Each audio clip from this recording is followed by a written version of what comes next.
This is Orlok. And listen, I know I'm a stained glass artist. That's what I do. That's what I post. But I have a lot of other hobbies. I have a lot of animals, my dogs, spiders. And listen, when I say spiders, I mean I have hundreds of spiders. But today's video is about Orlok. He is my sweetest, most gentle boy. And he is my first ever Syrian hamster, first ever hamster, period, at the ripe age of 32. It's a long story. That's a story for another day. But now, like a lot of hamsters, like I said, he likes snacks, a lot of food, and just general a ton of care to take care of a hamster, and it gets expensive. So I've got an idea. Good night.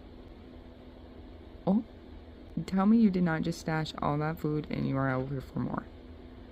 I've got to keep this chunky boy happy, and I want to do that in a safe way. Now, I'm a gardener. I've got a bit of a green thumb, but I really want to control every aspect of any herbs and vegetables that I grow for him. So I just picked up this random little indoor garden on Amazon. So honestly, I just looked at reviews and picked what I thought would be the best one, but I want to be able to grow him his own fresh herbs and vegetables, making sure there is no pesticides, no bugs, no nothing gross on them. So we're doing it inside. Now, half of it is going to be for Orlok. The other half is just going to be for my family in general. Four of these seeds, because they're a more hardy vegetable, they need to soak in water. So that's what you see me doing here. I am taking the kale, spinach, arugula, and chard, and I'm going to let these seeds soak in water for at least 6 hours. So that's what I'm doing here. We are going to let these seeds soak while we get the rest of the garden going. I'm just putting them all into their own little individual containers and getting going on the rest of the garden.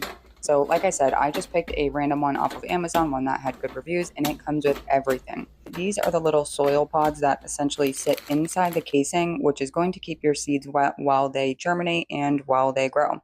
So these little cones sit inside a little casing, and that entire casing is filled with water. So we're going to start with all of the other seeds that didn't need to soak first, like those more hardy vegetables and lettuces. So all I'm doing is just popping 2 to 3 seeds in each one of these little containers, and that's it. Like I mentioned before, I've got a bit of a green thumb, so I thought it was a good idea to keep this next to the window. Yes, we want these seeds to germinate correctly, but I'm going to have this shade all the way down while they do so. But I'm growing essentially everything for my family on the left side, and everything for Orlok is going to be over on the right. Yes, I will be able to identify these plants when they're grown, but I want to keep everything organized. So we filled everything up. Now it's about 6, 7 hours later, and our other seeds that have been soaking are ready to go in. So I'm just going to go ahead and pop those little cases in, pop in the soil, the seeds, cover it with the shades, label everything so we are nice and organized. And that's it, you guys. And future me can tell you that these things germinated very quickly. We've got plenty of vegetables and herbs growing. So that's it. This is my little indoor garden for my hamster Orlok. I'll keep you guys updated as we grow.